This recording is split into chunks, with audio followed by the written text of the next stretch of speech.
In the name of the Father, and of the Son, and the Holy Spirit, amen.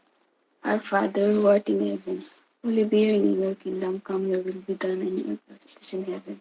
Give us this day our daily bread, and forgive us our sins, as we forgive those who sin against us. Do not bring us to the test, but deliver us from evil. Amen. In the name of the Father, and of the Son, and the Holy Spirit, amen. Okay, thank you so much, Miss Divion. So once again, good morning. So I am happy with the result of the quiz, but still may mga ilan pa rin ang bumagsak. Bakit ba? Diba? Napakadali lang nung quiz ninyo and enough time. Dapat nga 25 minutes lang. Pero dahil may mga binago ako na question sa naka-attach na questionnaire. So, ano, diba? May mga bababa pa rin at saka hindi nakapag-take. Nako, di ba? Pinost ko na sa GC natin yung instruction ni Dr. David, most especially sa mga late enrollees po. Then, it is also applied sa mga naka-enroll at hindi nakagawa ng mga activity or assessment. We are not obliged to give you such a special quiz or special activity. So for today's objective type of quiz, there are a lot who get the perfect score. Apat, tatlo. Si Beltran Math, 25, perfect. Si Dizon Alexander, 25. And si Santos, tama ba ako? Nakita ko yung, yes, Santos Mary Ann, 25. Then it was followed with 24. Pineda Quinberly, 24. Sino pa yung naka-24? Si Dios Reyes Daniel, 24. And Alimorong Rostom, 24. Followed with Basilio, 23. Siya lang atang, yun si Medina Michael, 23 also. Next, 22. 22 is si Parilyaga Angelo, 22. Manalo Oliver, 22. Gising Albert, 22. Giao Jan, 22. And si Canlas, Diana Eileen, 22 also. Then the rest, 21. 21, Castro Luigi. Diba? Makataas itong 21. Billion, Jumela, 21. De La Cruz, Brooklyn, 21. Yao, Joaquim, 21. Si Manalili Jan, 21. Masangkay James, 21 also. Si Sunglao, Mark, 21. And si Mr. O.C. Christian, 21. San Juan, 20. Regala Justin, 20. Pangan Marilyn, 20. Parisok Janine, 20.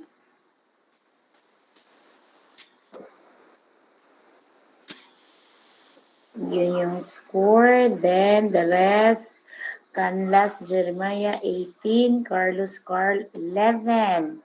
Castro Treven, 11. Diluna Jan, 17. Sguera Jonas, 19. Lakbo Ronnie, 19. Lalas, 18. Makam Gian, 18. Manaloto Christine, 12. Mercado Razel, 19. Pantig Clarence, 12. Ronquillo Paula, 11. Tayag Justine, 14. Tolentino Christian Kyle, 12. And Yabot Charles, 18.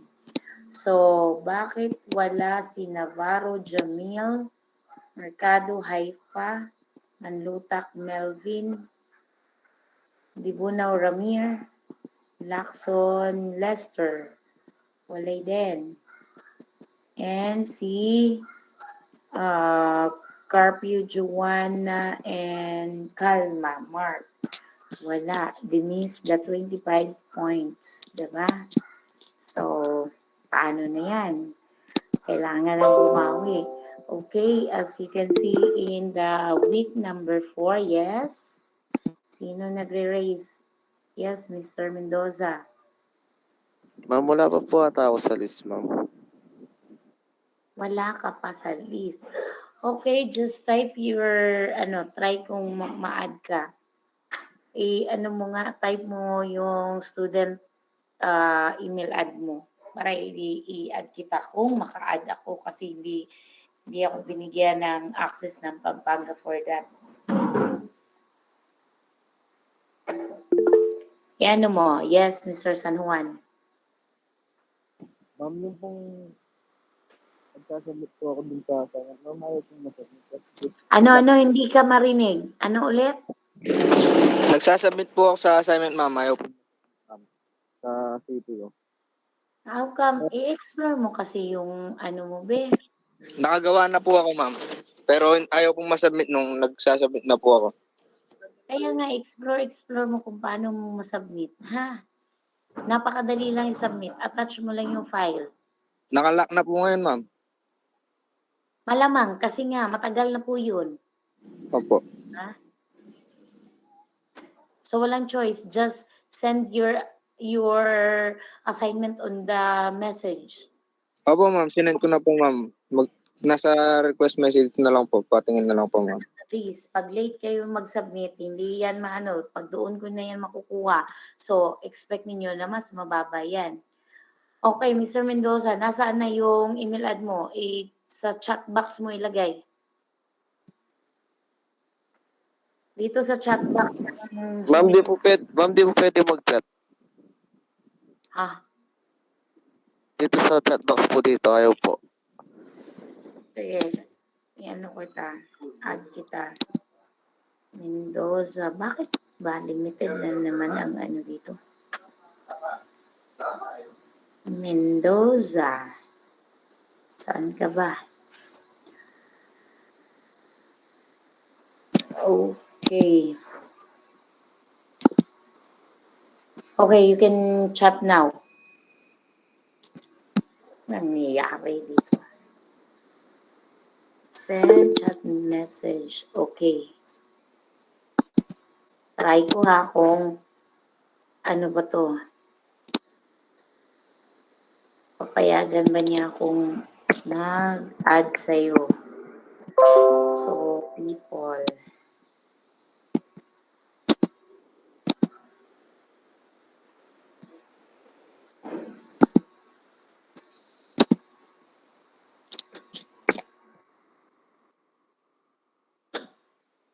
Tingnan mo nga, na-add kita. Ewan ko kung mag-successfully adding ba sa'yo.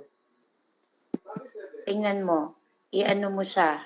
I-refresh mo yung canvas mo, then accept mo yung invitation. Meron? Wait po, ma'am. Na-add na kita. Nakita mo naman, in-add kita.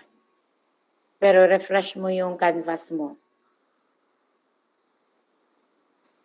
Okay na po, ma'am. Na-accept ko na po. Okay.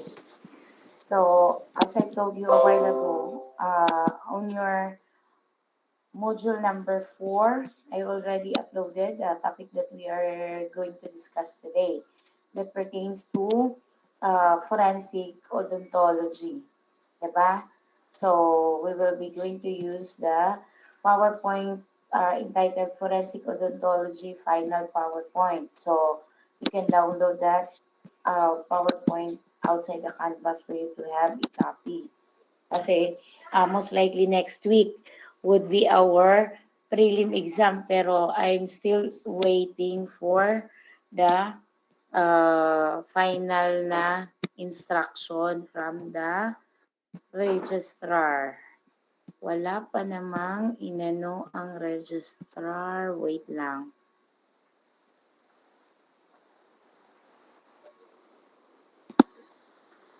Check natin kung may pinadala. Wala pa nga. Sino naman to?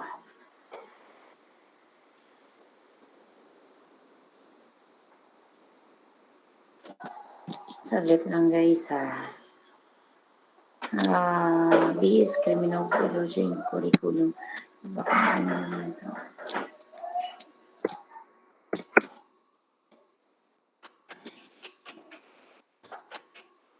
Saglit lang. See attach files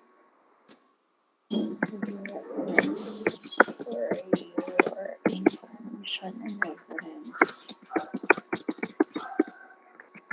Daming ano nila. Wait for a while. BS Cream Curriculum.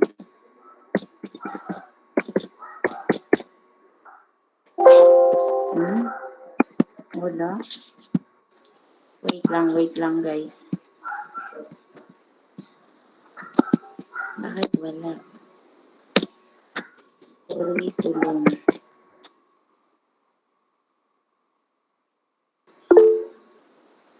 Yes, ano yun? Wait lang. Ano yun? Sino yung nag-raise ng hand? Magsalita na kasi hindi ko makita yung pangalan nyo.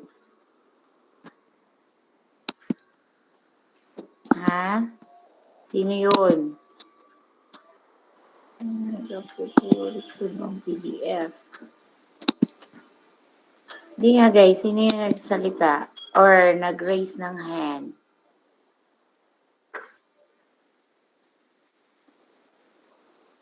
Ano yun? Ma'am, nasend na po daw yung ano niya po. Yung sa assignment po daw. Sabi po ni Joshua San Juan po kanina. Okay. Wait lang ha. May hiningi lang ang ano, BFS. BFS Curriculum Final. Asan ba to? Saglit lang ha. Ibigay ko lang sa ano, sa admission itong hiningi nila. Kasi meron pa kasi talagang nag-enroll right now. Kaya mahabol tong ano, admission office. Curriculum. Asa na yun? PFS curriculum. For a while lang guys. Dami ko kasi yun si kaso.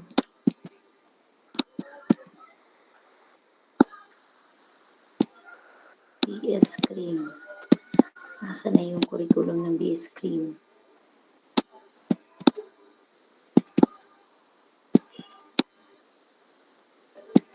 Final copy of BS Cream curriculum.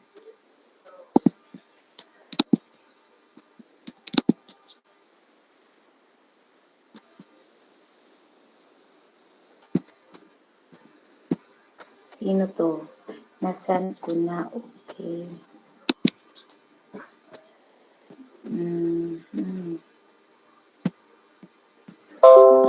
Ayan. Alright.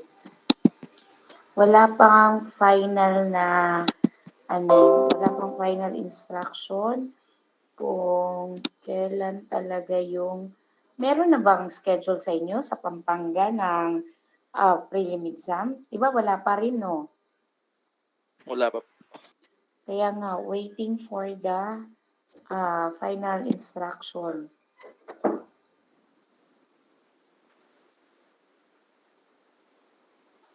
So, until now, we do not yet receive any final instruction from the registrar as to when the final schedule of our prelim exam. But anyway, most likely kasi by next week na yung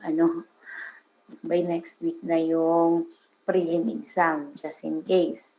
So, as I told you, under our course unit 4, I already uploaded the last part of the discussion on prelim, which pertains to so-called forensic odontology. Diba?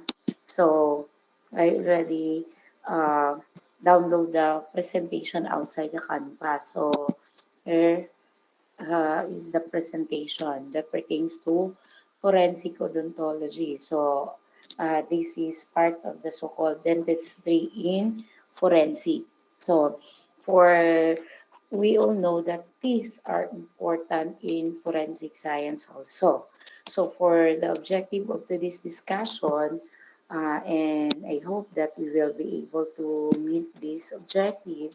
So, at the end of this day, you will be able or you are expected to define forensic odontology and able to enumerate its importance, purpose, and application in the solution of crimes.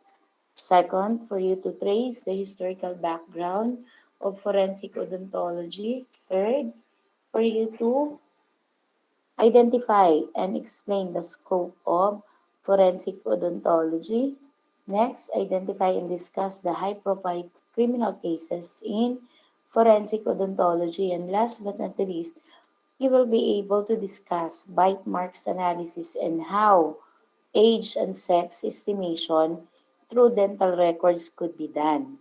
So that would be the objective of today's discussion. So, as I've said, sana ma-attain natin.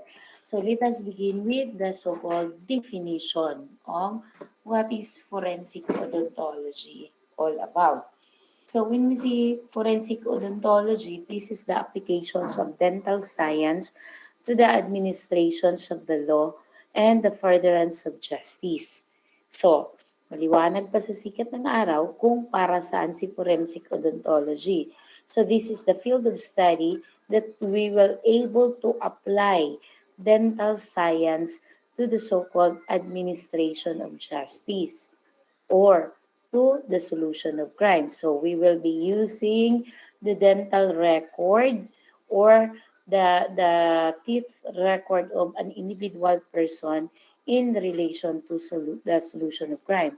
So basically, the so-called forensic odontology will provide an important community service, both the civil and the criminal justice jurisdiction.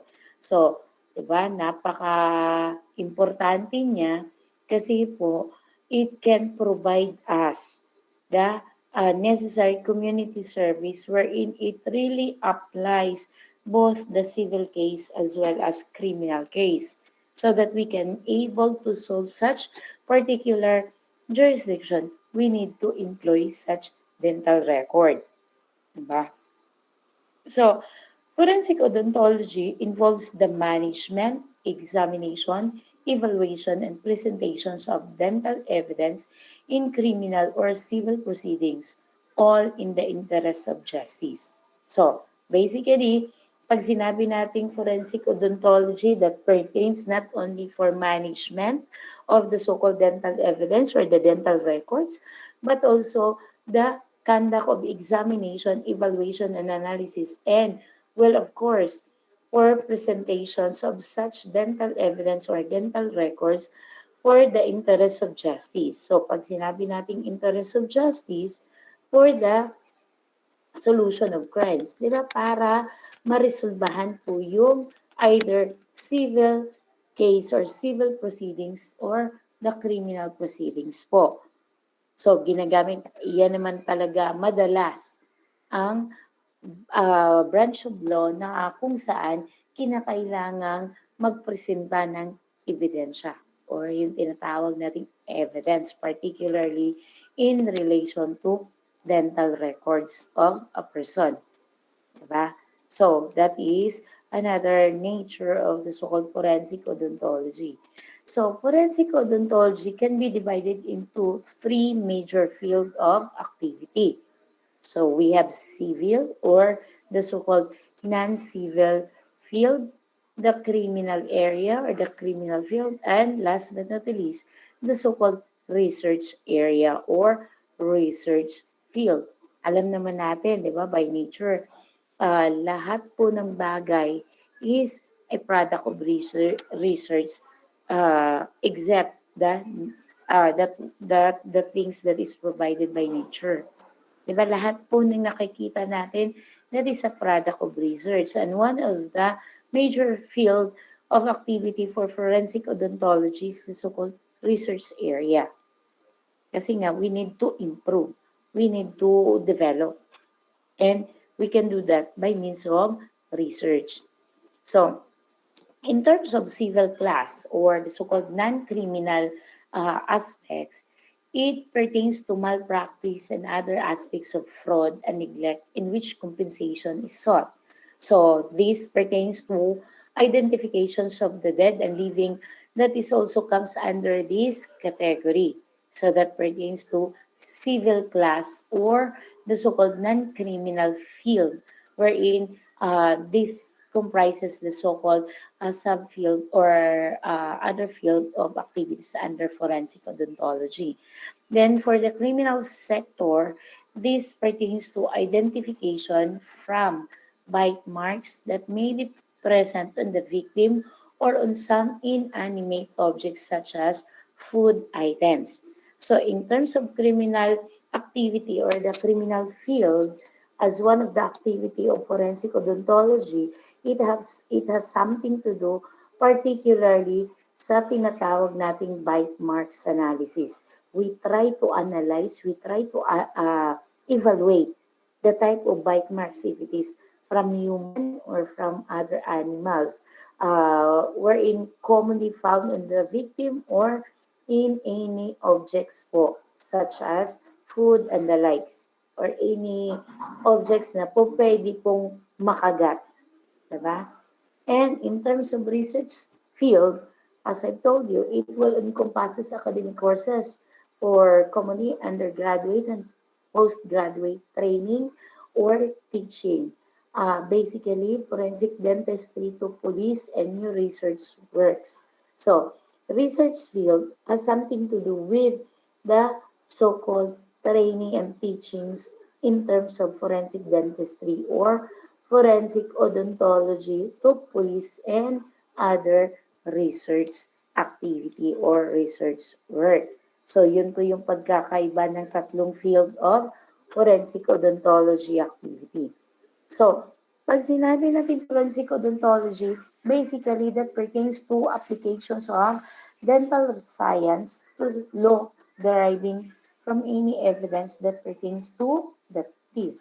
So, during our discussion on forensic anthropology, di ba, we also considered teeth as a bone.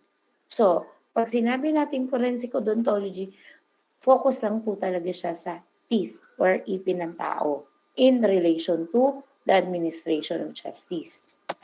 So what are the scope and purpose of the so-called forensic odontology? So isa-isahin natin. First, forensic odontology pertains to management and maintenance of dental records that will always comply with the legal requirements. So pag sinabi nating management and maintenance of dental record, it has something to do with the protections of the dental records of individual persons, most especially if has something to do with the commission of crimes.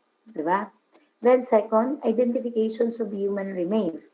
So, the same with forensic anthropology. Sabi ko nga a while ago, the teeth is somehow considered as bone, one of the major bone in our body. So, it is used most likely to identify human remains by means of comparing the live or the so-called ante-mortem before death and the post-mortem or after death dental information of an individual person. Di ba? Ante-mortem and post-mortem dental information or record of an individual person po. So, it can be used for identifying human remains. Diba? Third, scope and purpose. collection and analysis of pattern marks, particularly the so-called bite marks on inanimate material or injured tissues. Diba? So, pag sinabi kasi nating inanimate material, so hindi siya buhay na material such as yung food or any item na able to sustain the so-called bite marks. Diba? Kahit yung kahoy, diba? Or anything na po pwedeng mag-contain ng bite marks or markings from the mouth. Diba? Then, another is recognitions of the sign and symptoms of human abuse. Diba? So, it can be used, the so-called teeth or forensic odontology can be used for recognition of the sign and symptoms ng human abuse. And next, assessment of the age of the person. During our discussion on forensic anthropology, as I've said, teeth is somehow considered as bone, so we can able to identify or assess the estimate age of a person, if it is young or adult, diba? As well as determination of sex of a person through the dental record. So may pagkakaiba or may pagkakinlanlan din ng sex or the gender of a person pertaining or in relation to dental record or dental information. So that will serve as the scope and purposes of forensic odontology. So the question now is, what is a forensic odontologist? So most forensic odontologists are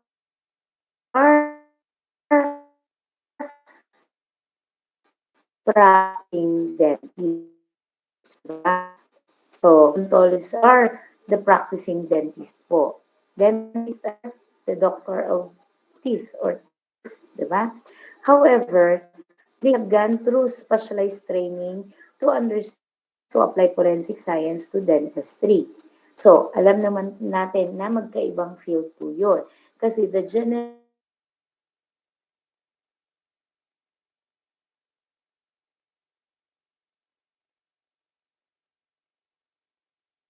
or to law, that becomes so-called forensic odontologist or odontology or forensic dentistry. Yun po yung ibang katawagan nun. So, most are members of a professional organizations of the so-called dentistry. So, like for example, the PDA, Philippine Dental Association.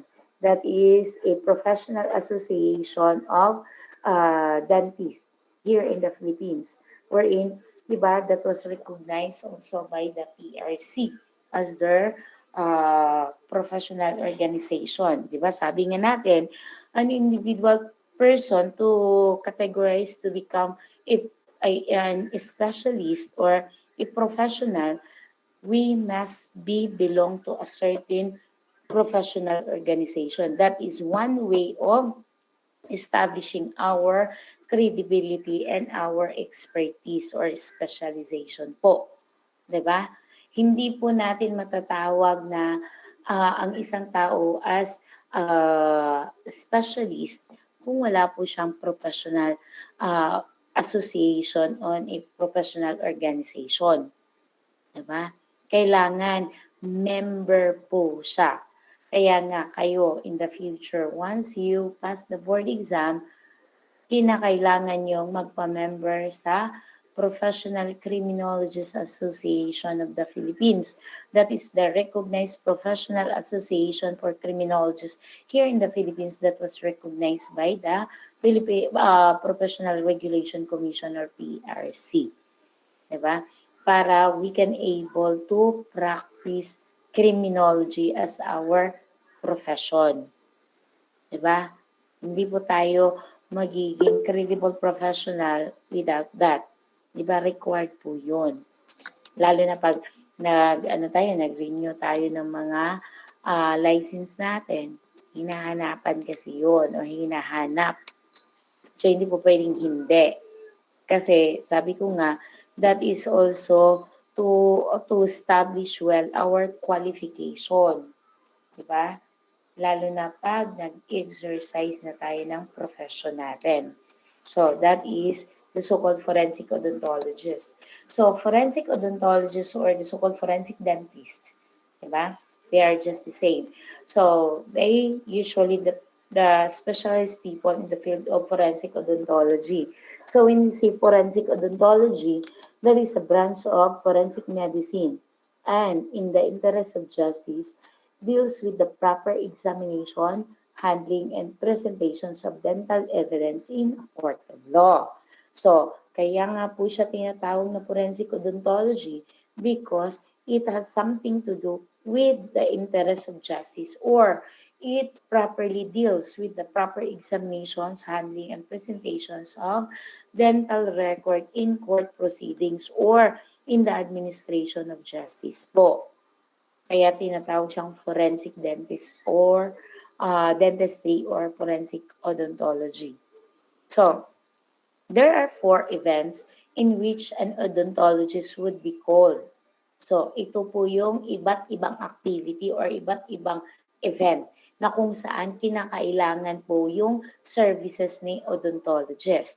Una, for individual identification. Sabi nga natin kanina, one of the scope of forensic odontology is to identify human remains.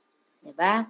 So in terms of individual identification, the ontologist can be able to identify the identity of an individual person by means of dental record or dental information. Another, mass disaster identification. Diba? In previous discussion po, we discussed that in terms of mass disaster or disaster event or calamitous event, most especially in retrieval operation, very common scenario is we cannot able to identify the individual person, which is victim of mass disaster. Most especially if the dead body is actually decomposing na po or decomposed na totally.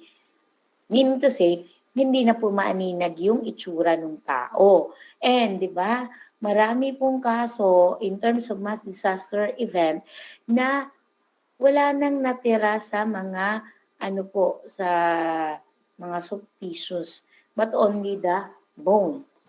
So, magagamit po ang services ni odontologist in identifying on such mass disaster event. Then, odontologists can able to analyze or evaluate the so-called bite mark analysis. They can able to identify if the bite markings found on a particular inanimate object is of human in origin or not. Diba? And odontologists can able to examine or can able to evaluate dental malpractice. Diba? Isa po yan sa issues and concern ng PDA or ng Philippine Dental Association na marami pong mga nag-engage in dental malpractice. Diba? Marami tayong napanood sa TV or kahit sa mga social media na they are malpracticing the so-called dental profession. Diba?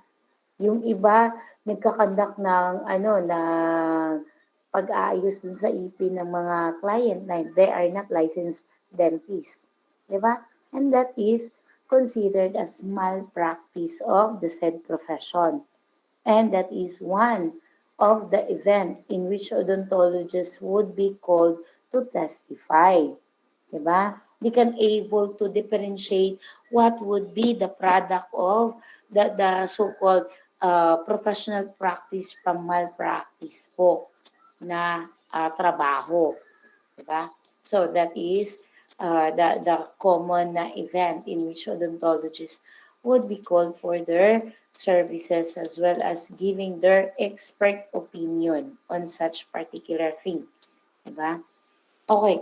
The question now is, what is the importance of forensic odontology? So, a forensic investigation of teeth will help to determine individual identification. Each one of us is a unique individual. Therefore, di ba, each one of us has different dental record or dental information. Even though we have common 32 teeth that comprising our teeth physiology or anatomy, but, di ba, magkakaiba po tayo in terms of individual identification of such information. Next, sabi kanina, di ba, they are important in identification based on mass disaster event, as well as the bite marks analysis and the dental malpractices po. So the work of a forensic odontologist will cover the following. So first, identifications of unknown human remains through dental records and assisting at the scene of a mass disaster.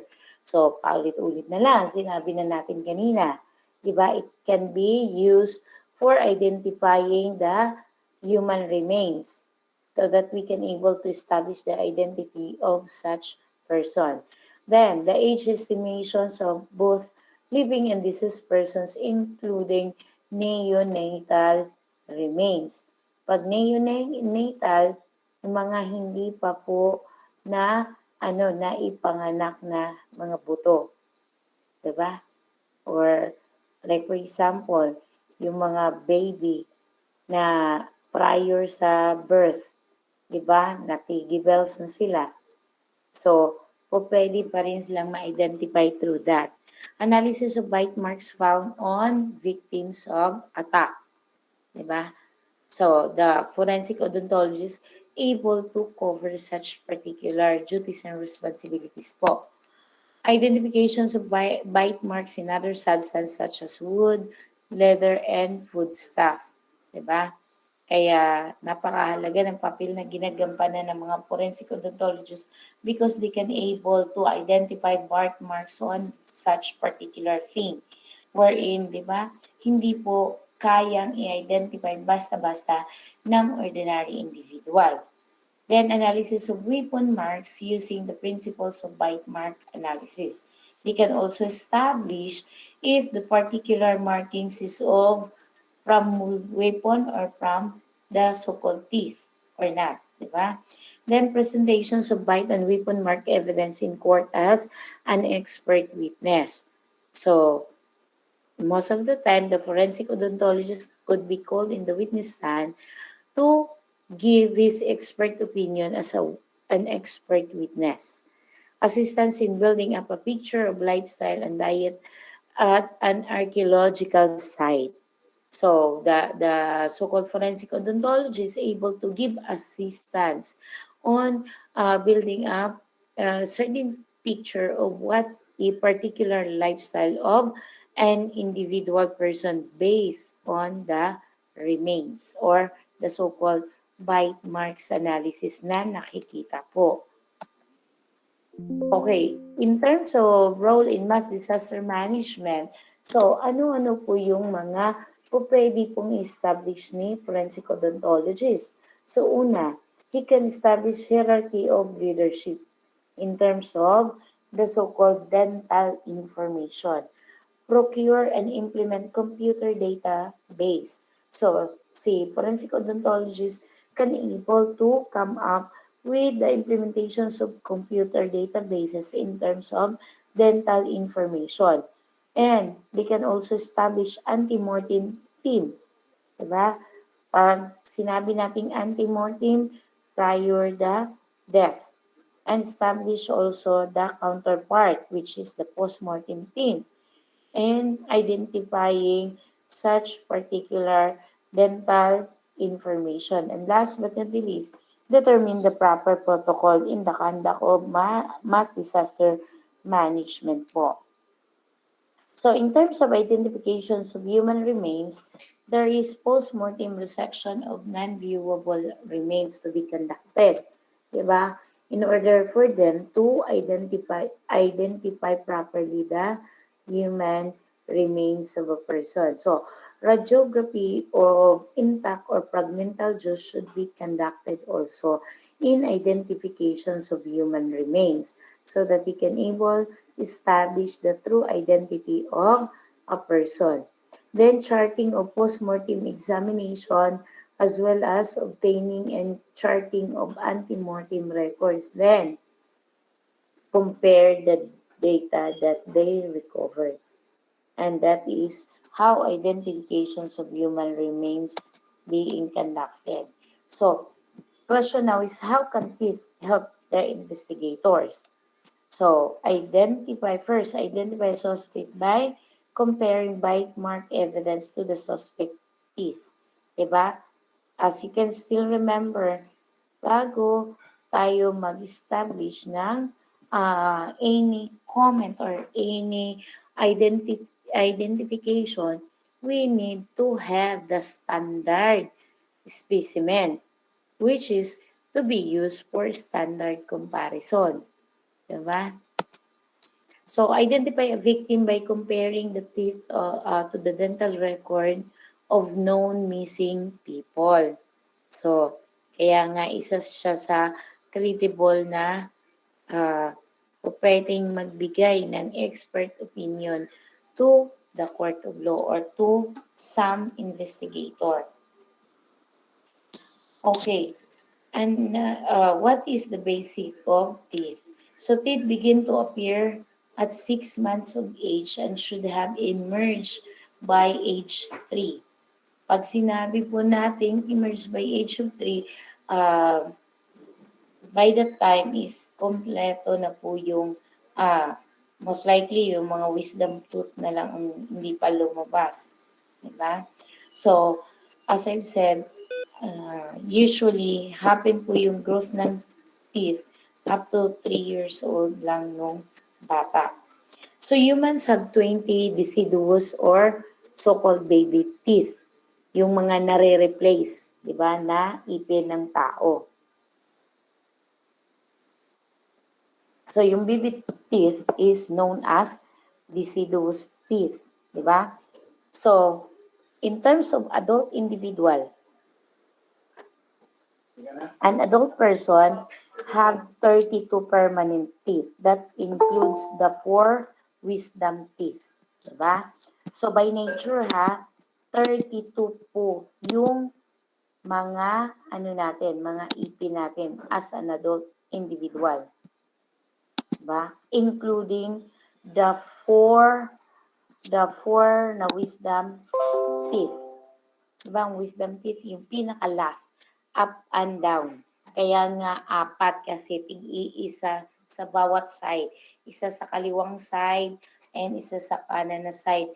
Taas at baba. Kaya 4 po siya. That makes us having 32 permanent teeth. So, teeth are the hardest substance in the body. Kasi nga, sabi ko nga, the nature of teeth, that is a category of bone. And this is one of the hardest or the hardest thing inside or parts of our body. So, this is the illustration of the age chart for deciduous and permanent teeth. So, makikita natin dito kung ano po yung mga katawagan ng mga ipin na yan. Diba? Lower and upper teeth. So, in terms of central incisor, so makikita ninyo kung saan yan, most likely lalabas yan 8 to 12 months. Then, mag-permanent erupt or papalitan siya by the age of 7 to 8 years old. Then, the lateral incisor, that is 9 to 13 months or permanent erupt 8 to 9 years old. The canine or yung pangil, di ba? So, that is known as cuspid that will also appear 6 to 22 months or it may become permanent by the year of 11 to 12 years old. The first premolar that is lalabas siya 10 to 11. Second premolar, 10 to 12. Di ba yung papasok na sa ilalim. Then, the first molar that is commonly lalabas 13 to 19 months and it may replace from 6 to 7 years old. Then the third molar that will appear by age 17 to 21. Then the third molar on the lower teeth, the same with the upper, it will appear 17 to 21. Then the second molar, most likely mag-a-appear po siya 23rd to 31 months old or it may appear as permanent on 11 to 13 years old ng tao. Whereas the first molar, 14 to 18 months, it will erupt and permanently erupted by 6 or 7 years old yung tao. Then second premolar 11 to 13, rather 10 to 12. Then the first molar on the lower teeth 10 to 12 also. Canine 17 to 23 months or equivalent to 9 to 10 years in terms of the permanent eruption. And the lateral incisor that pertains to 7 to 8 years or equivalent to 10 to 16 months of the life of the baby. Then, central incisor, yung sa gitna sa baba, on the upper part, that is 6 to 10 months old or equivalent to 6 to 7 years old. So, in terms of the numbering system, ay, wait lang guys. Wait lang. Tumawag lang si Doc dyan. Wait.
Okay, guys. Let's go back to our topic. Okay, in terms of the teeth numbering system, so as you can see in the figure, usually the numbering system that is adopted by dentists in terms of the numbering of our teeth, it will start from the upper side of the teeth, diba? So teeth are numbered from 1 to 32, starting from the upper right. That is considered as 1, then to the upper left, which is 16, then down to lower left, that is 17, then to lower right, that is 32. Kasama dyan na yung apat na wisdom teeth or wisdom tooth natin na usually lalabas siya pag most likely mga 20 plus na si tao, 'di ba? Or an adult individual. So that is the numbering of the teeth of our body po.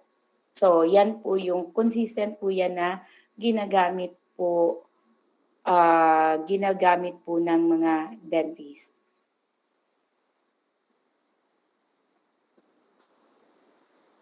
Saglit lang. Ano ba yan? Dami nyo namang mga katanungan. Okay, so that is the actual teeth numbering system that is being adapted.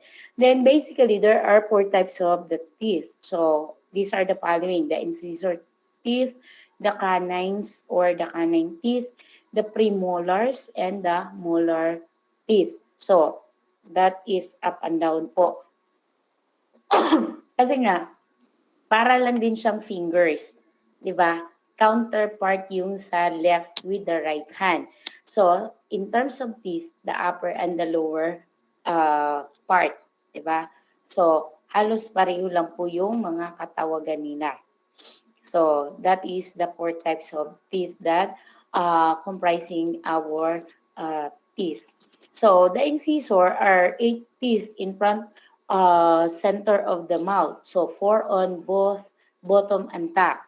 So these are typically the first adult teeth that a child will get, coming in when the child is between 6 and 8 years old. So incisors are the teeth that used to bite into the food. 'Di ba usually pag kumagat tayo, yan po yung apat na up and down. And commonly, 'di ba, yan po yung una sa mapapalitan na na milk teeth ng baby or yung tinatawag nating baby teeth. 'Di ba sila yung unang matanggal and at the same time sila din po yung unang mapapalitan. Kasi most likely isa sila sa unang lumalabas na ipin ng bata. 'Di ba? Have you observed pag ang bata nagkaipin na between ang iba 4-month-old, meron na sobrang aga lumabas yung baby teeth nila. But kadalasan, mag-start talaga 6. Pero as I've said, may mga maaga. Yung inaanak ko na anak ng kasamahan namin sa Fatima Valenzuela, Diyos ko, 4 months old yung baby, meron na siyang teeth. Diba?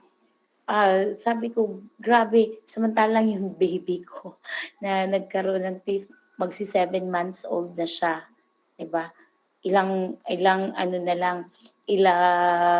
days na lang magsi 7 months. Saka pa lang lumabas yung maliit na teeth niya sa harap, sa itaas. Yung incisors ang tawag doon. So, commonly, ang gamit ng teeth na yan is para pangkagat. Diba? Most especially ng food. Then the canine, yung pangil, are the next teeth that develop in the mouth.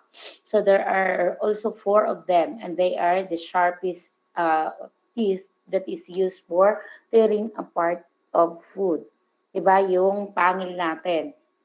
So yun po yung pinaka tulis or matalim na na part ng teeth natin.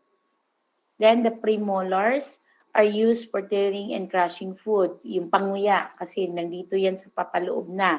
Unlike the incisors and canines, premolars have a flat biting surface. Di ba makita natin yung sa ilalim, is ano lang siya, flat. So, yun yung usual na ginagamit natin for crushing or pagmuya ng pagkain. So, basically, there are 8 premolars in total. 4 sa baba, 4 din sa taas. Then we have the molars teeth. They are the largest teeth. Their function is similar to that of the premolars to grind, tear, and crush food. Molars have a large flat biting surface which makes them perfect for this job. So, ang talagang ngumuya into maliliit na pieces ng pagkain is yung molar talaga. Kasi siya yung pinakamalapad na nandun sa pinaka-last nung mga ano natin, mga ipin natin. Diba? Kaya nga, capable tayong lumunok na nung pagkain na nilagay natin sa bibig because of the premolars and the molars teeth. So, basically, there are also 5 surfaces of the teeth. So, each tooth have or has 5 surfaces. We have the mesial, which is the frontal side or the frontal surface, the distal, the back side, the occlusal, which is the biting surface, yung nasa harap din. Then the facial, this is the cheek side of the teeth, and the lingual, yung na side na malapit or kung saan matatouch ng dila natin, usual. So yun po yung 5 surfaces of the teeth inside our mouth. Diba? Kung hindi tayo cream, hindi natin to nalalaman. But before, fortunate enough ninyo, at the same time kaming nagtuturo ng new curriculum of the personal identification techniques kasi nalalaman natin itong mga bagay-bagay na to. But before, on the old curriculum, we do not teach this one. At the same time, we do not learn this one. Kasi nga, ang personal identification techniques before, it does not includes the discussion on these particular matters po. Kaya napaka-swerte natin. Ako, I can say na natututo ako based on the new curriculum. Kasi nung una, my God, nagkakandak pa kami research. Kasi wala namang kahit mag-check ka ng mga dactyloscopy book na nagdi-discuss ito, wala. We exert effort in conducting research regarding this. But as I told you, the basic lang ang alam natin. Kasi this is not our specialization anyway. But for purposes of learning, based on these aspects of forensic or personal identification techniques, di ba? We learn this basic na knowledge and information regarding this area. So, yung tinatawag na mesial surface, this is the surface that is closest to the midline of the face. So, ano ang midline of face? Ito, di ba? Itong pinakagitna ng mukha natin. So, that is the mesial. Kaya nga, frontal surface. Then the distal, the surface that is away from the midline of the face. So, itong mga nasa gilid ng mga mukha natin. The occlusal, chewing surface of posterior teeth, yung nasa ilalim. Diba? Then the facial, the surface that faces the cheek or lips, or can also use the term labial or buccal. Labial, that is the surface towards the lips, yung papunta sa atin. What I mean, papunta sa lips natin. And the buccal, the surface that is towards our cheeks, yung mga surface ng ipin na papunta sa cheekbone area natin. Diba? In terms of lingual, the surface that faces the tongue. So, yung mga nandyan sa natin, sa parang likuran itong frontal. So, that is lingual na surface. So, in terms of tooth composition, so as you can see in the figure, that is the component of the teeth. We have the crown and the root. Diba? Root, that is the part of the teeth that is embedded on the gum or yung tinatawag nating parang muscle dito sa mouth natin. So we have enamel, the dentin, the pulp, cementum, and the periodontal ligament. So the crown of each tooth project into the mouth. So the root of its tooth descends below the gum line into the jaw. Ito yung mga nakadikit dito sa mga ano natin sa gums natin. 'Di ba? Yun yung root of its tooth, 'di ba? So, yung pinakita natin na anatomy of skeletal bone last time, 'di ba? Yung sa ano po sa skull, nakikita natin na may extension po yung mga ipin natin na naka-embed doon sa ano mga gum line natin or yung tinatawag natin na ano po itong mga parang parang in terms of ano siya, mga hard muscle sa ano natin, bibig natin. So, in terms of enamel, this is the hardest white outer part of the tooth. Or enamel is mostly made a calcium phosphate or a rock hard mineral. So, yung mga nakikita nating nakalabas na ipin, that is the enamel part or component. Then the dentin, this is a layer underlying the enamel right after. So, it is also a hard tissue that contains microscopic tubes. Yung mga nakikita niyong mga nerves kanina, that is the dentin. When the enamel is damaged, heat or cold can enter the tooth through this spot and cause sensitivity or pain. 'Di ba? Pag nabutas ang ipin natin, 'di ba, na-experience natin yan, lalo na nung bata tayo na sumasakit, lalo na pag kumain tayo ng malamig o di kaya mainit. 'Di ba? Siya po yung dahilan kung bakit makaka-feel tayo ng senses on or pain on our teeth. So, si dentin po yung responsible for that. Then the pulp, that is the softer or living inner structure of the teeth.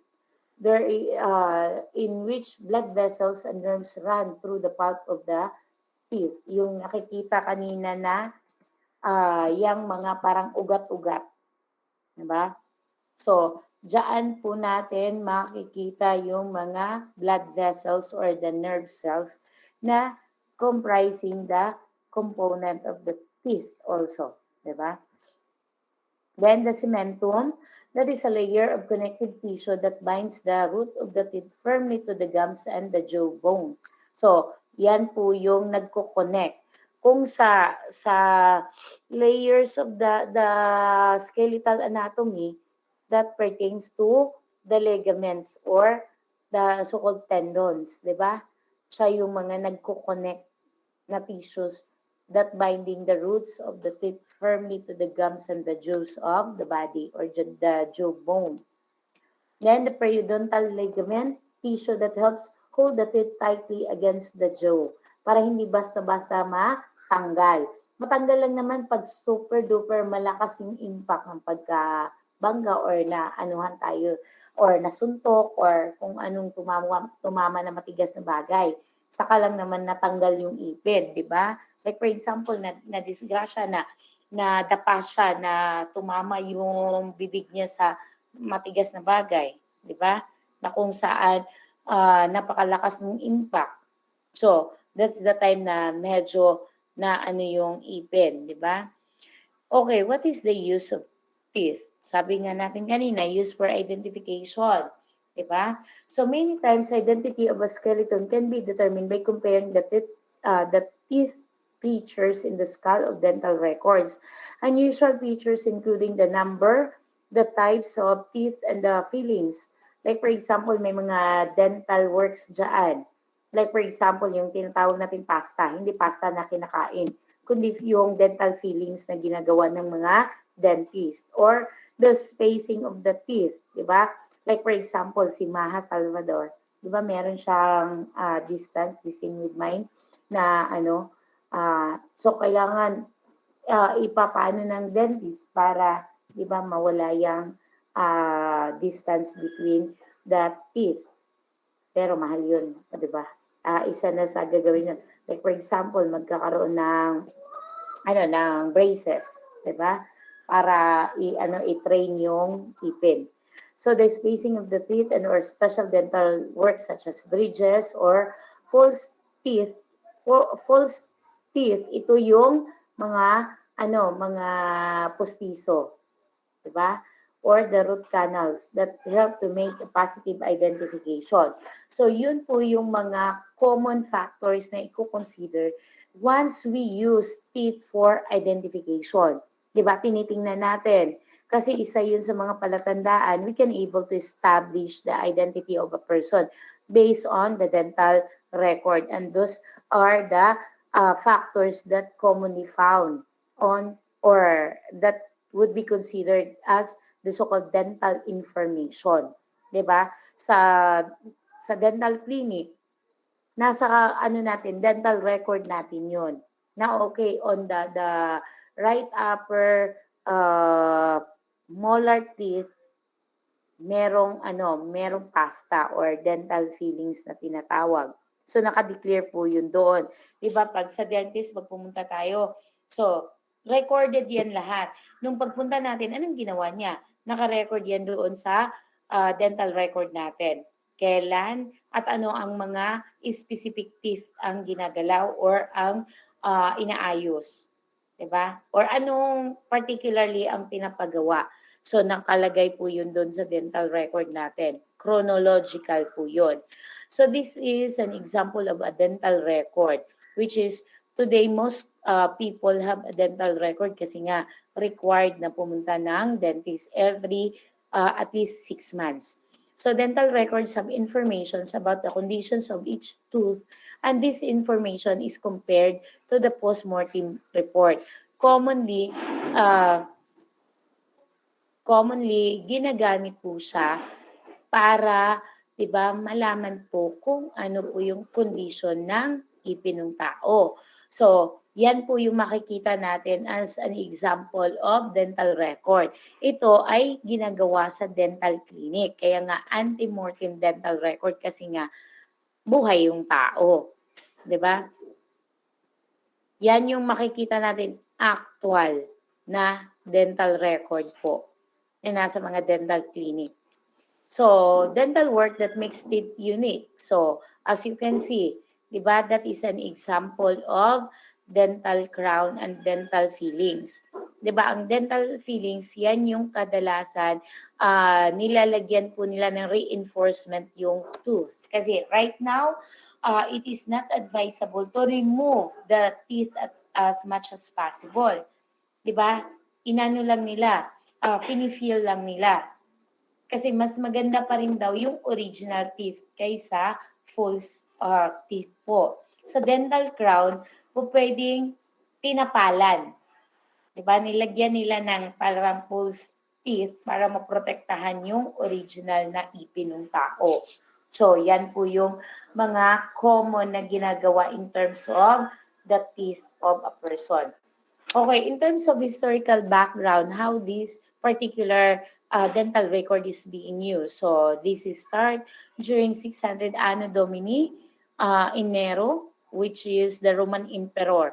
So Nero's mother, Julia Agrippina, also known as Agrippina, had her soldiers kill Julia Paulina, her former rival, with instruction to bring back her head as proof that she was dead. So Agrippina, unable to positively identify the head, examined the front teeth, and on finding the discolored front tooth, confirmed the identity of the victim.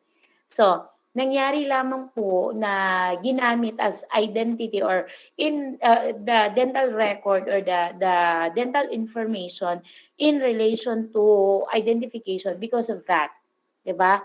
Kasi nga, 'di ba, yung nanay ni Nero si Julia Agrippina, nagbigay siya ng instruction na ipapatay yung ano niya, yung rival niya or karibal niya, 'di ba?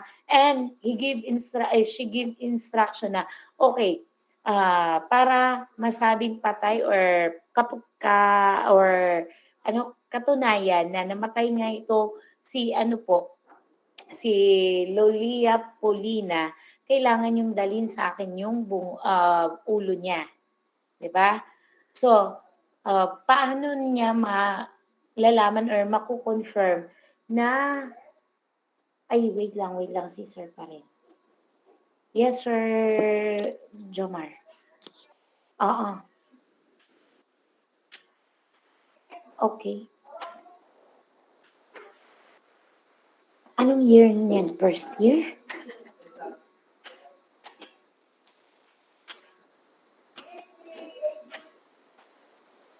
Kwarta. Eh, kaya niya maghabol? Kasi ngayon, di ba? Kaya,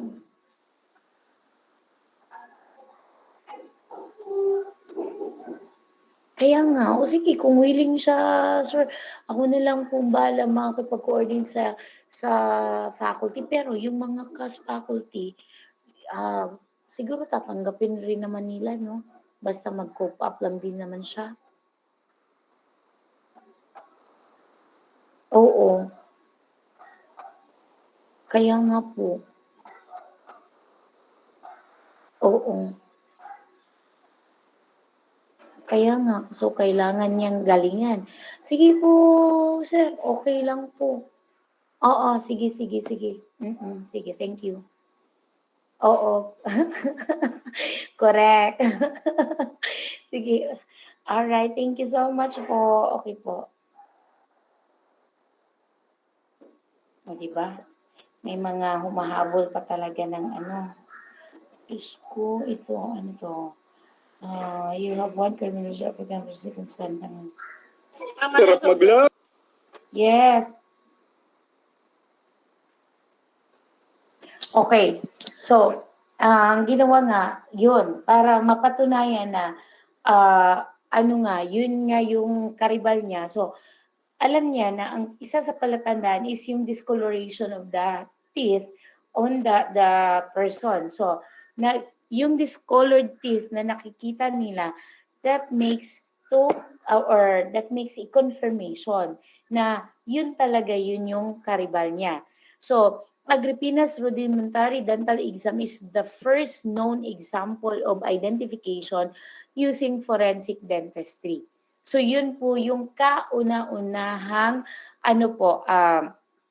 gamit nung dental exam or in relation to the so-called identification using that forensic odontology or forensic dentistry based on that discolorations of the teeth of a person. So yun yung isa. Then in 1775, the first forensic dentist in United States was Paul Revere, who was known for the identifications of fallen revolutionary soldiers. So Dr. Joseph Warren, who suffered a severe head trauma during the war, was identified by the small denture that Paul Revere had fabricated for him. So through this identification, it was made possible for Dr. Warren to be buried with full military honors. So nangyari, di ba alam naman natin na may World War na nangyayari before. So si Paul Revere, siya po yung dentist na nagawa ng dental fillings or small denture kay Dr. Joseph Warren. Si Dr. Joseph Warren is namatay siya during World War. So, nangyari po na na-identify siya kahit na human remains na lang or buto na lang through that small denture na ginawa ni Dr. Paul Revere po. So, kaya nga, yun po yung daan kung paano or bakit nabigyan siya ng full military honor once na binigyan siya ng proper na libing. Because of that. Yun po yung isa sa sa credible na ginawa sa kanya. Then another is Dr. George Parkman, who was respected professor at Harvard University, who also dealt with real estate and lending money. So John Webster, a colleague of his at Harvard University, who was a chemist, owed Dr. Parkman a considerable amount of money one evening. So Dr. Parkman failed to return home from dinner on November 23, 1849. So John Webster laboratory was searched and a teeth chest containing human remains was found. So in the furnace, fragments of the maxillary jaw were discovered. Mga 1 hour. Sige, mauna ka na. Sige, mauna ka na, Daddy. So, John Webster, John Webster's laboratory was searched and a tea chest containing human remains was found. So in the furnace, fragments of the maxillary jaw were discovered.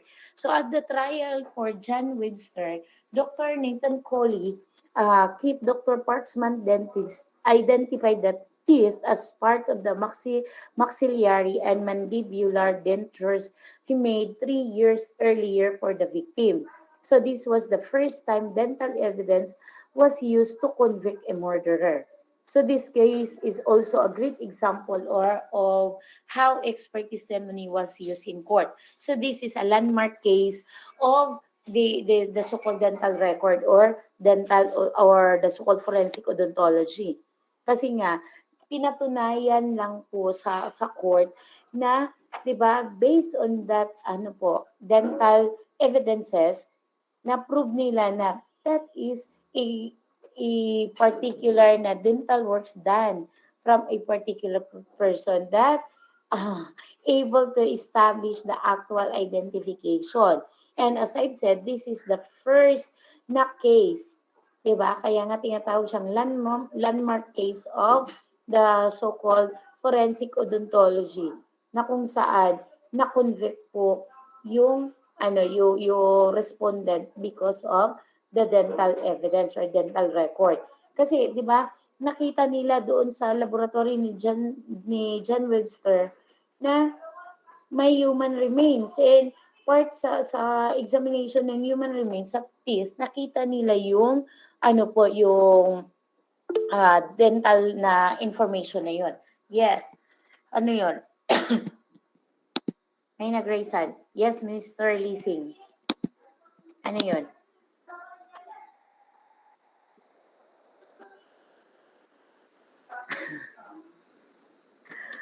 Ano yun, Mr. Leasing? Why you are raising your hand? Meron ka bang ano? May tanong ka ba? Or baliw ka lang? Nagre-raise hand tapos ayaw magsalita. 'Di ba? Kung wala kang tanong, huwag ka na lang mangulit, okay? Huwag kang KST dyan. So, as I've said, yun po yung isa sa kauna-unahang legality of forensic odontology sa kasaysayan nitong field na to. Na kung saan na-convict po yung murderer for that particular kind of evidence. Di ba kung titingnan natin, credible din po siya na magbibigay po ng identification on a person. So, well, of course, with the aid of the testimony of an expert witness. So, after the shooting of President Lincoln, another na important na background of forensic odontology. After the shooting of President Abraham Lincoln on April 14, 1865, John Wilkes Booth escaped and hid in a barn on a farm in Virginia.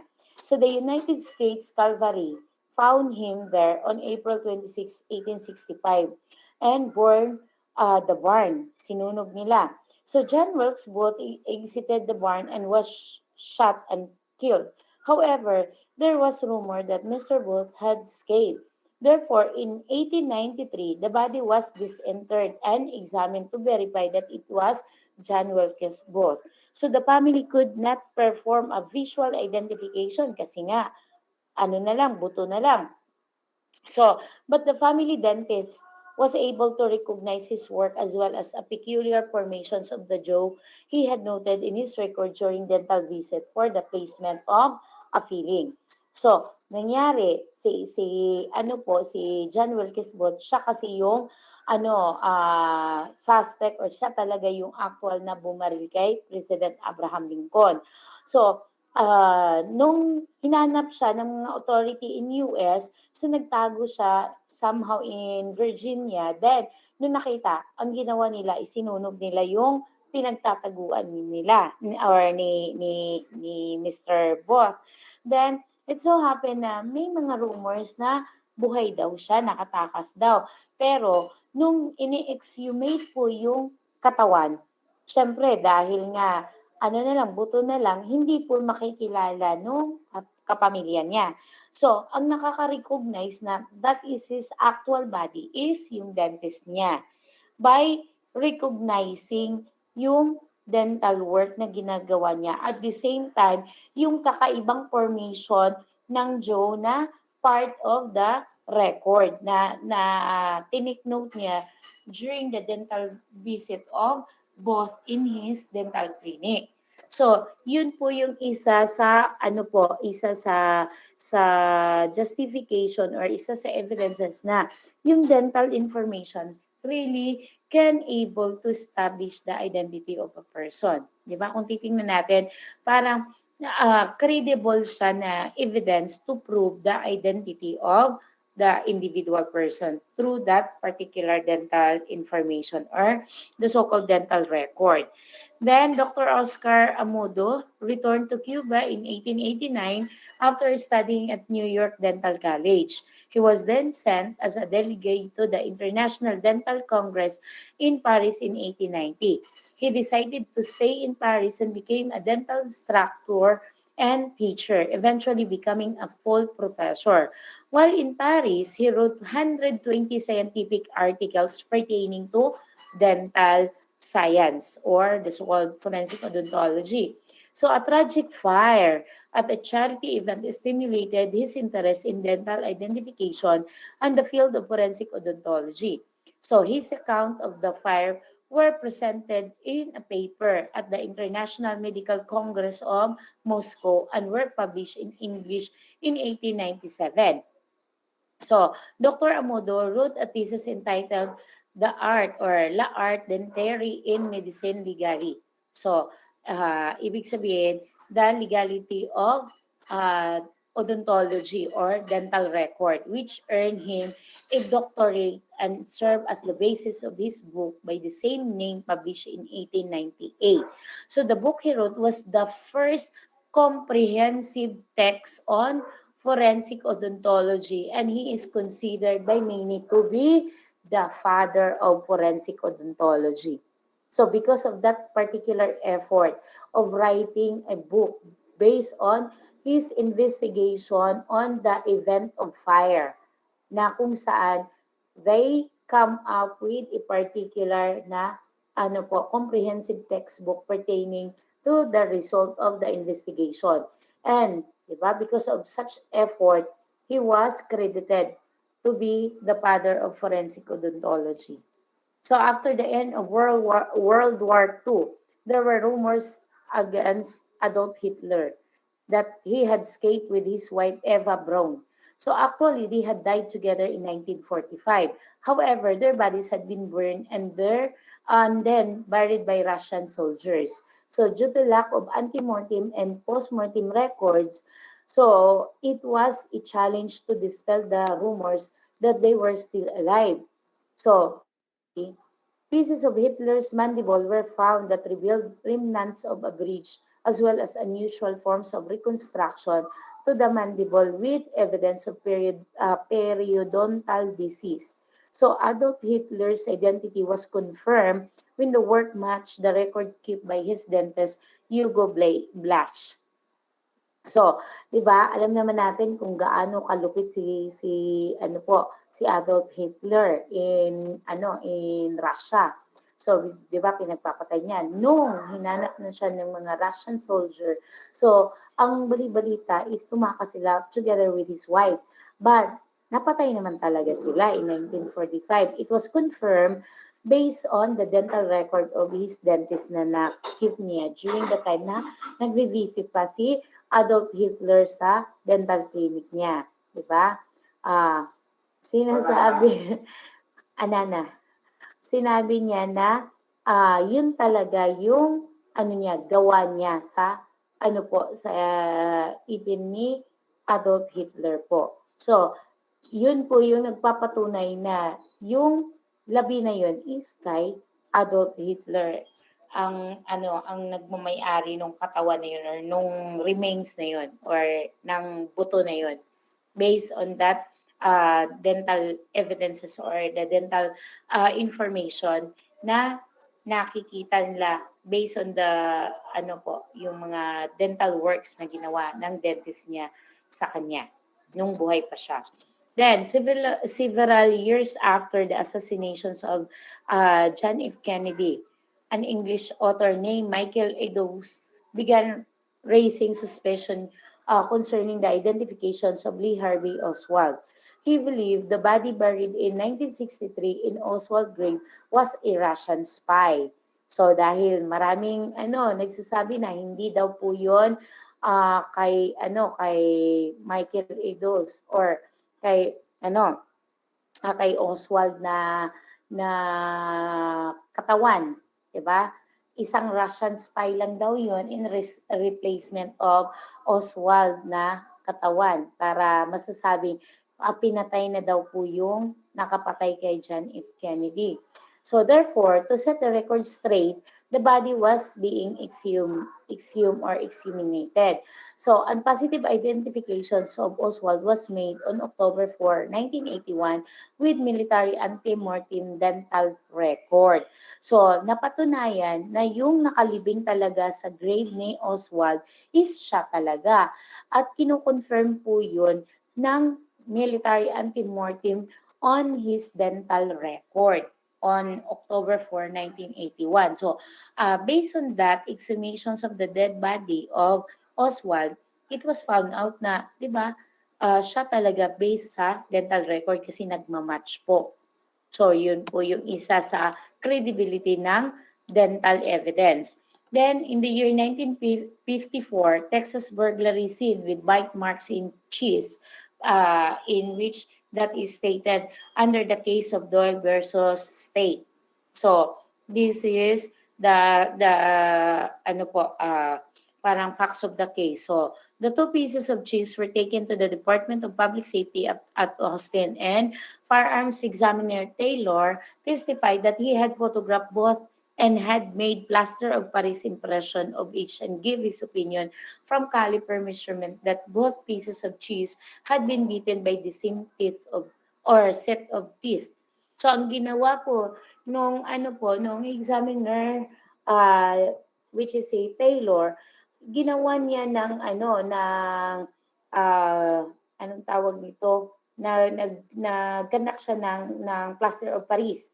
Parang na-recover niya yung impression made out of that cheese. So, sa pagganak niya ng analysis and evaluations on the result of the impression, 'di ba? Yung plaster of Paris, yung kagaya ng ginagawa sa shoe print impression. Like for example, yung ginawa some of my students na nagiging estudyante ko last time, 'di ba, diniscuss lang pala namin, hindi pala sila nag-actual ng plaster of Paris na dinidevelop po yung impression out from a cheese. So, yun yung ginawa niya. Then, after that, analyze niya kung pareho ba yung bite marks noon. Then, napatunayan na parehong-pareho lang po ang nagiging resulta ng bite marks na nakikita doon sa 2 perasong cheese. So, isa din yun sa credibility of the dental records. Kasi, di ba, yung bite marks has something to do with the impressions of the teeth of a person. So, Dr. Kemp, a dentist of Haskell, testified that he had examined the plaster cast and the photographs and gave his opinion that all were made by the same set of teeth. So, si Dr. Kemp is a forensic odontologist also. He tries to explain the factors or the point of comparison between the plaster cast or yung casting na made out of the cheese as well as the photograph taken on the actual bite marks. And pinaliwanag niya paano po nagpareho po yung set of teeth out of that 2 impressions. So, isa din po yun sa legality ng tinatawag nating dental records. Then next, in July of 1979, Tudor Ted Bundy, that was convicted of murder. This may be had or have been the most widely publicized case that involved bite mark evidence. So the exhaustive and specific nature of bite registries is to thank at least in part of Bundy's incarceration. So Ted Bundy was one of the most notorious serial killers in United States history. He could have been responsible for the death of as many as 36 young women from Florida to the state of Washington. Grabe siya. Nire-rate niya yung mga tao. Then, ang nangyayari is, usually, after nire-rate niya, nag-iiwan siya ng mga bite mark analysis on his victim. So, dentition was an important lead in the identifications of remains of various leaders who were killed like Zia ul Haq, former Pakistani president, and Rajiv Gandhi, the former Indian Prime Minister. So, pag sinabi natin dentition, mga dental works na nagawa sa tao. So, yan din po ang mga patunay na kung saan they can able to establish the identity of a person because of the dental works or dental record ng tao or yung mga dental information na nagagawa doon sa isang tao.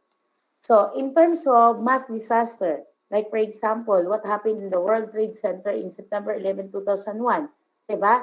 Na kung saan this is a product of terrorist activity. Na until today, diba, nagkakandak pa rin sila ng examination and analysis on the human remains.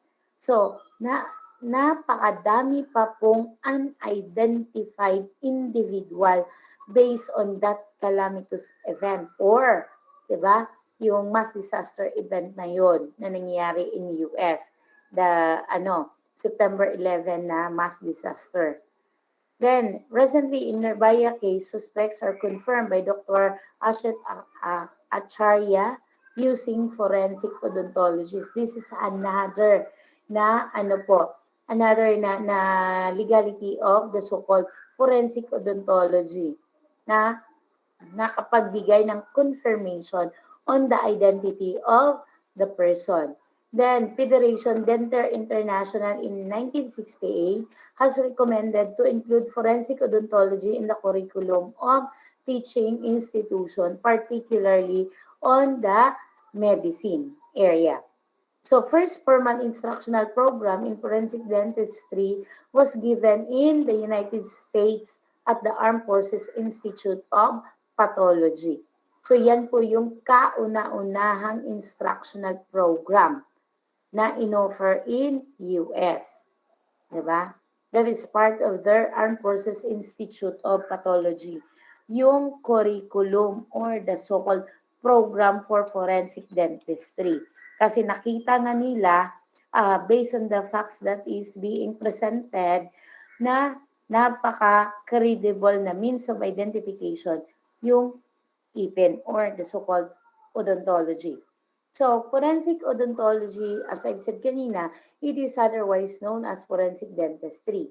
Basically, this is a field which is very important in identifying human remains that are decomposed, it could be mutilated, or visually unrecognizable.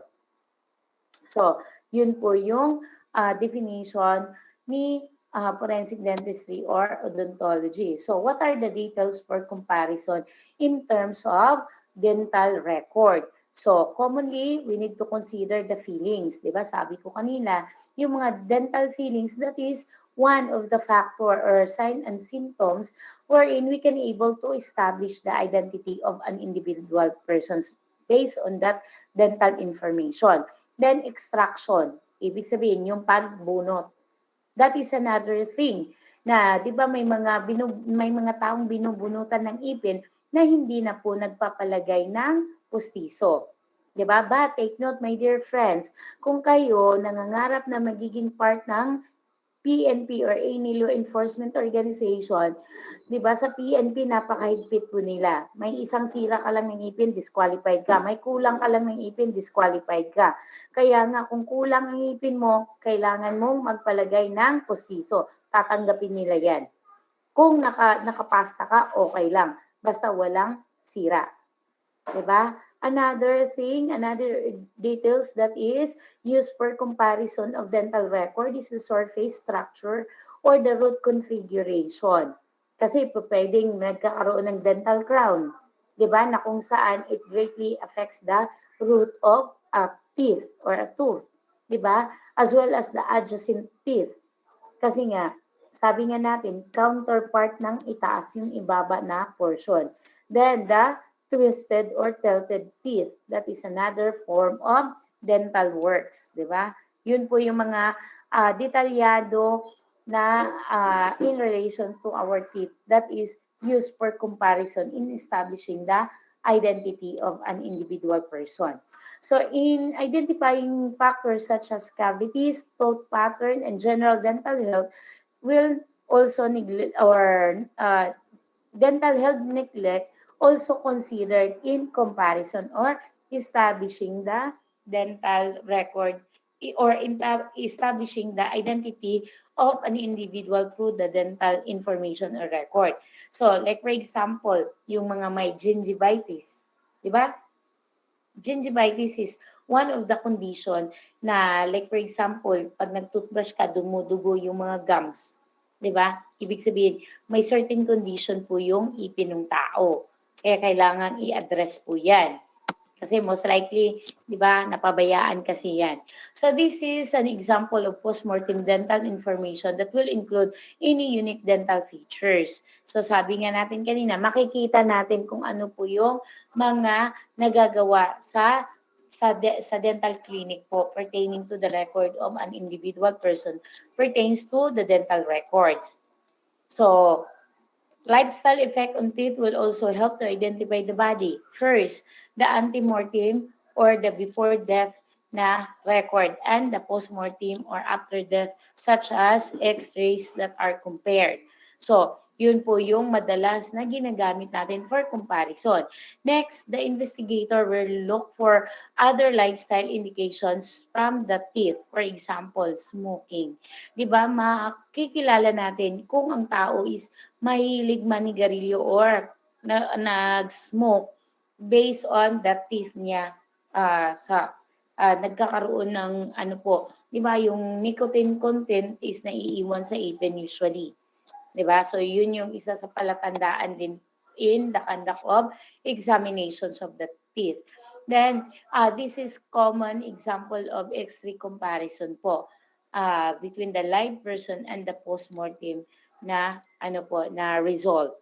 So they are just the same, 'di ba? Forensic odontologist able to discuss what would be the similarities of the result of the X-ray examination. So this is somehow antemortem and postmortem comparison on the teeth of a person. Then, in terms of the lifestyle and teeth, di ba, mouth of a smoker, ganyan ang nangyayari. Yung maraming itim. Then, mouth of a meth user, parang natanggal-tanggal kasi nga sinisira, parang, di ba, alam naman natin yung methamphetamine is a hard chemical na kung saan it can really destroy the bone of a person. Kaya ganyan yung itsura ng mouth ng meth user po. In terms of dentures or yung mga pustiso, so there are cases where the victim no longer had teeth and worse or unworn dentures. So record are also kept for denture. So this dental appliance is a very good source. So still, kahit pa pustiso pa yan, di ba, naka-record po yan on our record in the dentist or the dental clinic po. Di ba? So, these are the cases of identification using teeth. So, in more recent times, teeth identifications has been used in mass disasters such as plane crashes, fires, and bombings. So, approximately half of the victims from the September 11, 2001 attack on the World Trade Center were identified using DNA, their jewelry, and their dental records. So, yun po yung kagandahan nun. In terms of high-profile crimes, di ba? isa sa sinabi natin kanina, part of the historical background is the Ted Bundy case, in which he was identified from a bite marks that is located on its victims. Then the John Walbot that was identified by a gold plug on the right side of his jaw that was made by his dentist, and it was affirmed by his dentist that he was the one who conducted such dental works on him. Diba? Sino si John Wilkes Booth? Siya naman ang nagpatay kay Abraham Lincoln. Then, the so-called bite marks, di ba? So, when we see bite marks, it is an impression from teeth found on skin or items left at a scene.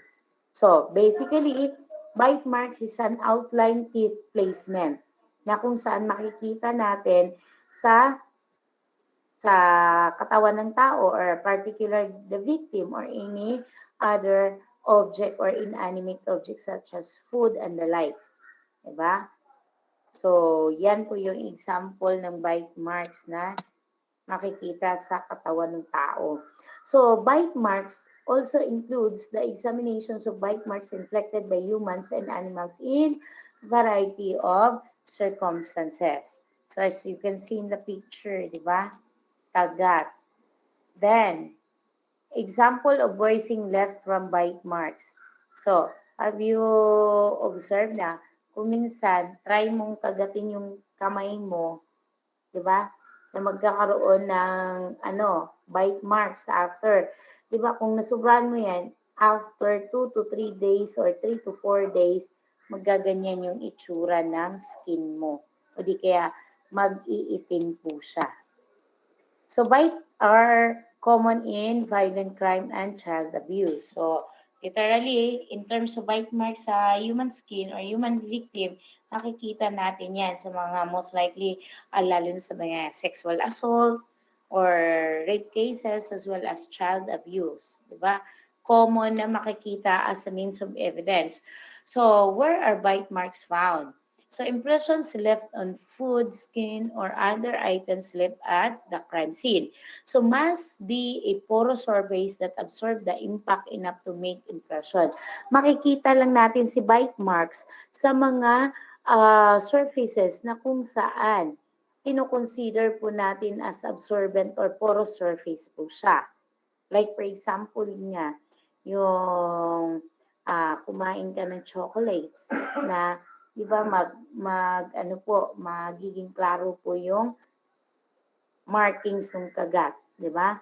Impressions vary, it depends on the pressure. Kung gaano kalakas po yung kagat o hindi. More pressure, malamang more defined marks will be observed. So, yun po yung magiging ifa-factor in natin kung in terms of the pressure. Diba? So, the teeth impression can be left in food and gum as well as the skin. Yung mga gummy food, parang mga malalambot. Diba? So, in terms of degree of bite, meron tayong tinatawag na hemorrhage. This is small bleeding spot, abrasion, and damaging mark on skin, parang nangingitim lang, contusion, ruptured blood vessels, brace, most common. So, lang din siya, nangingitim or anong Tagalog term yan? Nagpapasa, di ba? Contusion. Laceration, nahiwa, punctured or torn skin, na out of kagat. Incision, that is snip punctured of skin, na sugatan pero hindi nawarak.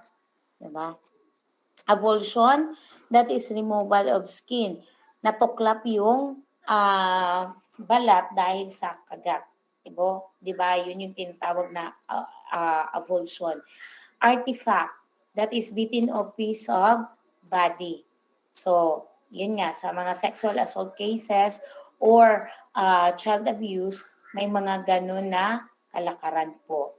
So, which has most pressure? The first, second, third, or fourth? So, most likely, di ba?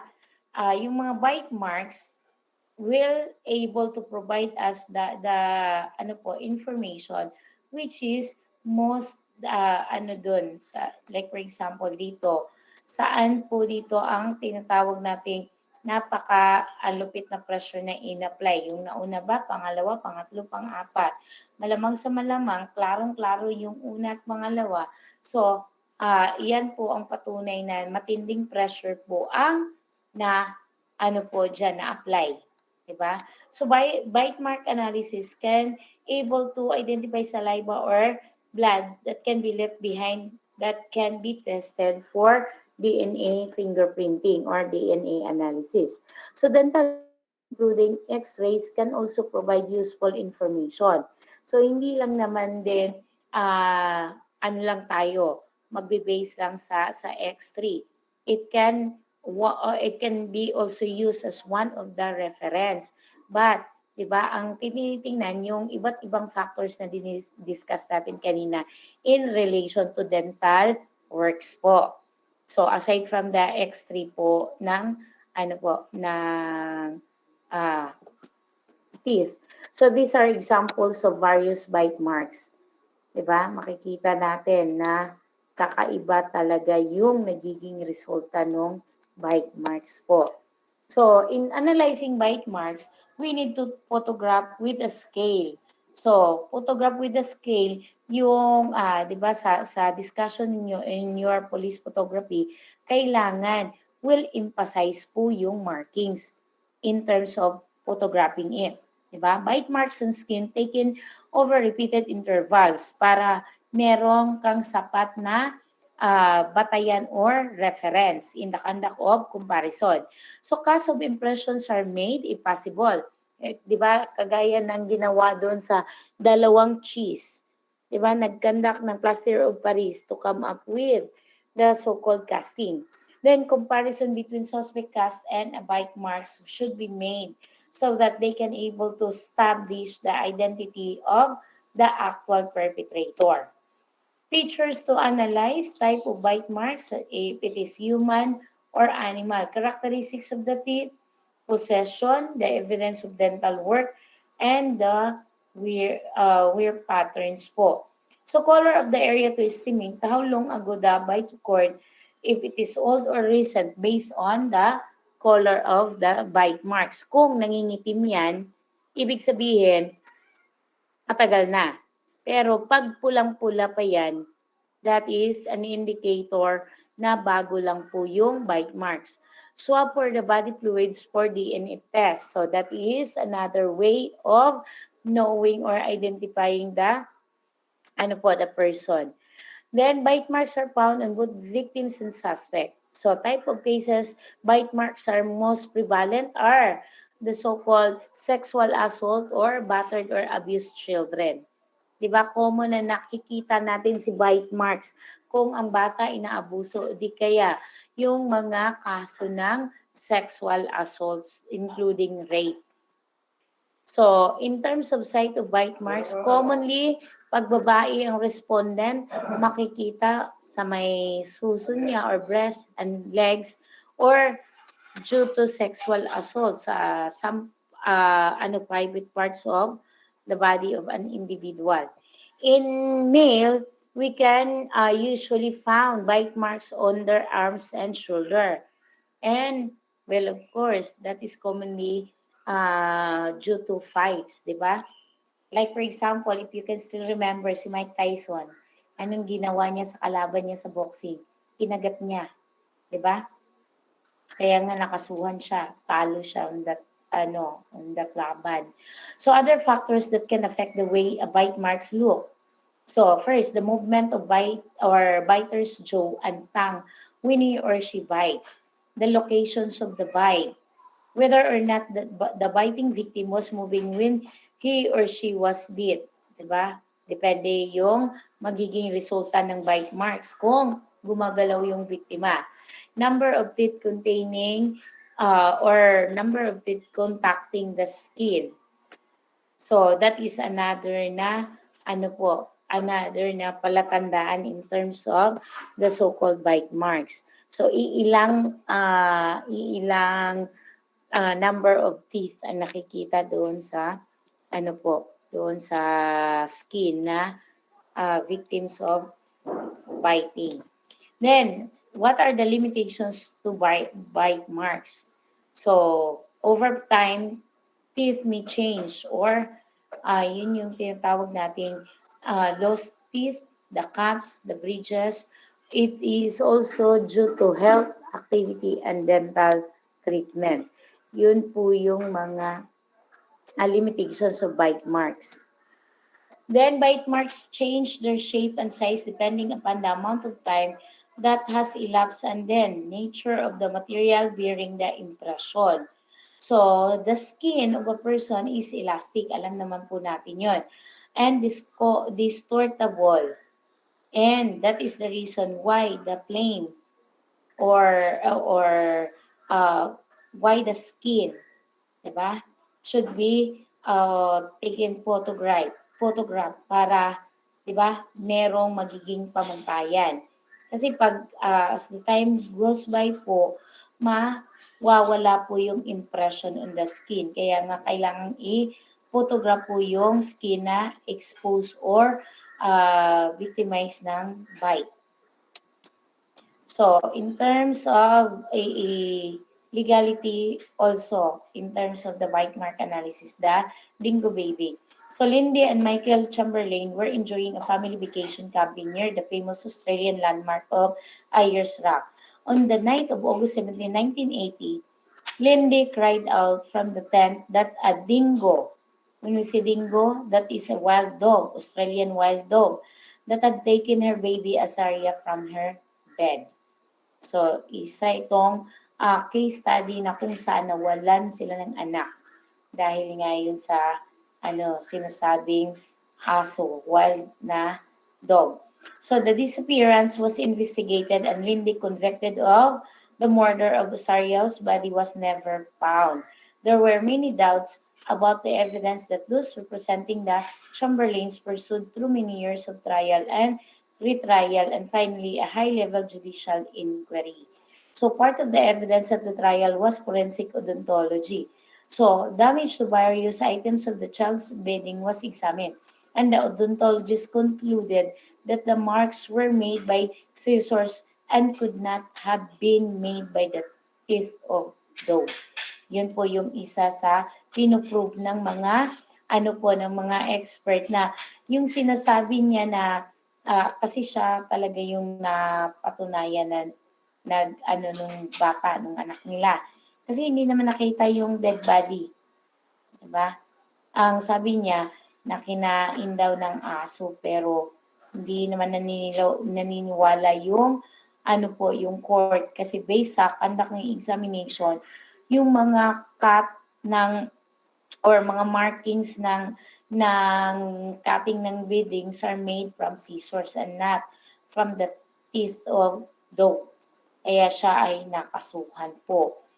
However, the judicial inquiry heard that the actions of canine incisors could well have caused the damage and confident assertions of the odontologist at the trial was not dependable. The bite mark evidence was declared unreliable and the conviction overturned.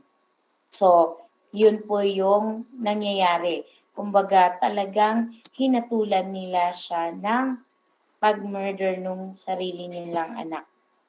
So, these are the references of what I have discussed with you a while ago.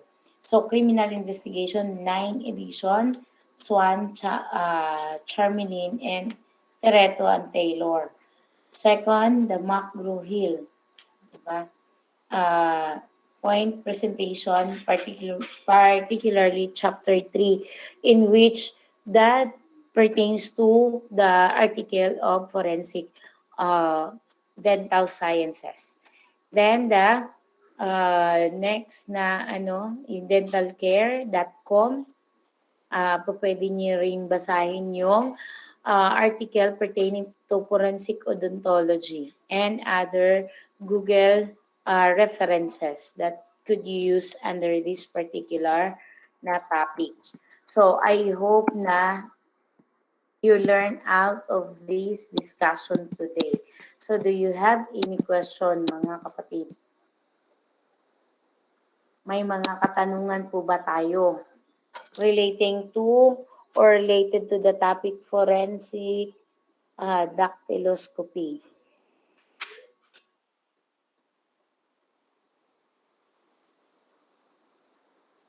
So, may mga katanungan po ba kayo? Clarification po. Sakit ng mata ko. Yes, Miss Pineda. Ano po yung tanong? Regarding po dun sa ma'am, dun po sa activity namin, pwede pong mag-search sa Google dun sa anatomy ng teeth